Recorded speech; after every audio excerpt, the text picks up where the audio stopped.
No matter how good we get at the game, we all still miss shots.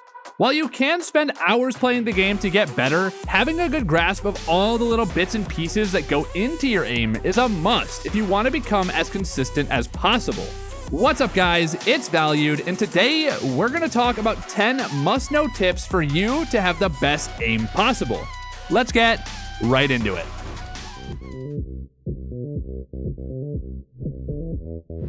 Where better to start than with your first shot? The first shot you take sets the pace for the rest of your shots, and this is largely due to the movement speed crippling mechanic in the game. Whenever you hit a shot, enemies will be slowed down for a second. This bit of slow isn't a ton, but it can be a big deal for hitting your follow-up shots and keeping enemies from escaping to cover. Heavier bullet types will have more impactful slow, so weapons like the Rampage or Wingman are especially strong in this regard.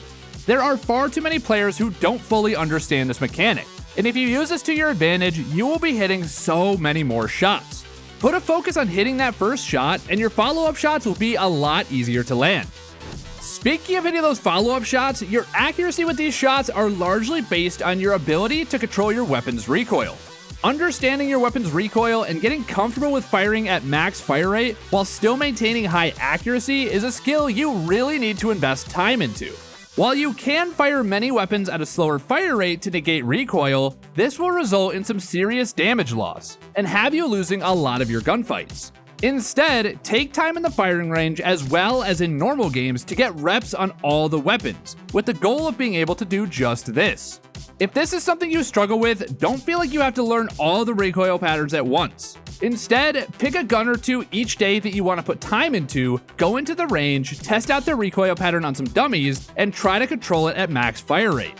When you're feeling alright doing this, move into some normal matches with the weapon and see if you can make it happen in a live game. Trust me, you will have a grasp on every weapon's recoil in no time if you use this approach. A way you can increase your accuracy before you ever fire a shot is by having good crosshair placement. By keeping your screen centered on the locations that you most expect enemies at all times, you can greatly increase the speed of your first shot hitting and prevent yourself from having to make massive adjustments to start off a fight.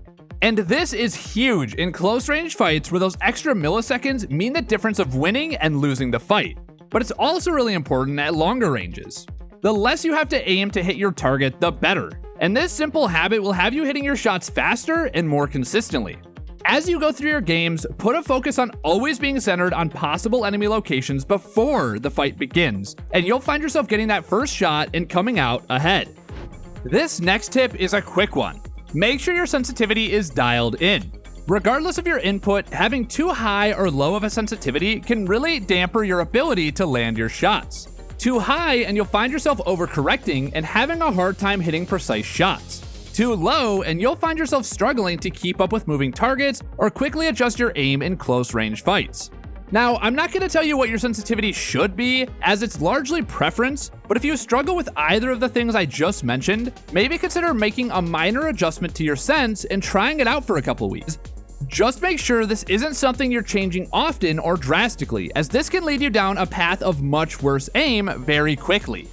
And guys, if you're finding yourself struggling with knowing which of these tips you really need, a coach is the absolute best way to find that out. On ProGuides.com, you can find coaches who are trained to identify your weaknesses and show you how to improve in just a matter of hours. If you're sick of being hard stuck, check out ProGuides.com in the top link in the description below. One thing I like to practice using tools like AimLab is different aiming techniques, as there are a couple of key differences in how you should use certain weapons in Apex. Understanding when you should be flick-shotting versus tracking an enemy is one of the bigger distinctions, so let's focus on that. Flick aiming comes into play when using single-shot weapons like the Wingman or Shotties. This aiming style has you snapping onto targets between each shot, making small micro-adjustments to your aim to flick onto the enemy for a single shot. This is great with these weapons because it doesn't force you to try to track the enemy during the weapon's downtime, and can help you keep good vision of the enemy between shots. Tracking really comes into play when using automatic weapons that deal consistent damage. In these instances, you want to keep your gun pinned on the enemy while you burn through your clip, maximizing your damage. This is the common way most people think about their aim, but be sure that you understand these differences and properly implement them into your gameplay. You'll hit a lot more shots and start to understand the key playstyle distinctions between the weapons in Apex. Another great tip for hitting your shots, especially at long range, is to use the right scope for the job.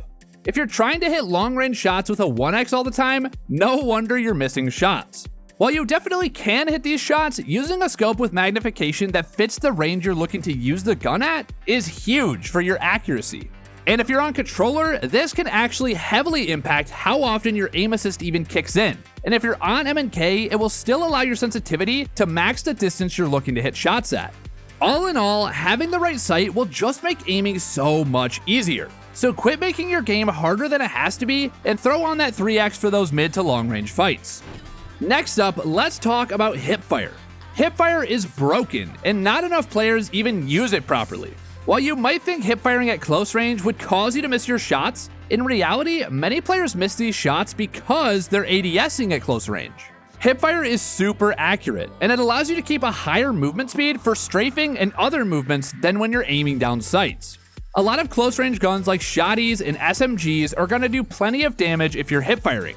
Rather than assuming that these bullets are gonna miss, get comfy with how far away you can hipfire and still hit your shots, and you will become a menace in close range. If you guys remember, we chatted about how different types of bullets slow enemies down differently when they're hit, and these bullets also have very unique flight patterns and tendencies.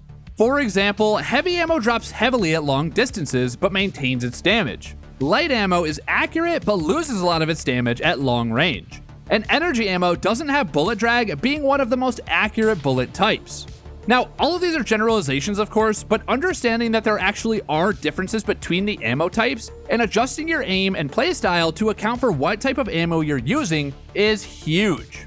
This is one thing I especially see newer players struggling with, as these ammo types can really throw you off if you aren't used to them. So take the time to understand the differences so that every time you pick up any gun, you are ready to beam. And lastly, I want to touch on something that a ton of players don't even know about: their Legend's height. This might not be something you think about, but many Legends have a slightly different character height that can affect what level your crosshair's at. Now, it is a minor difference, but these height differences actually really can throw your aim off if you're swapping Legends regularly. This center of mass changing may have you needing to aim slightly lower or higher to hit a target, and this slight change adjusts every aspect of your aim. If you're looking to really dial in your aim and find consistency, look to run Legends that have the same height, and this will keep your aim consistent and do the same for your gameplay. And that makes 10. Guys, I know if you implement even 1 or 2 of these tips, you will see massive improvements to your aim. These are things I think about myself every day, and they've helped me get to where I am and continue to get better. As always, guys, it's been your boy Valued. Make sure to drop a comment on what your favorite aiming related tip is, and I'll see you guys in the next one.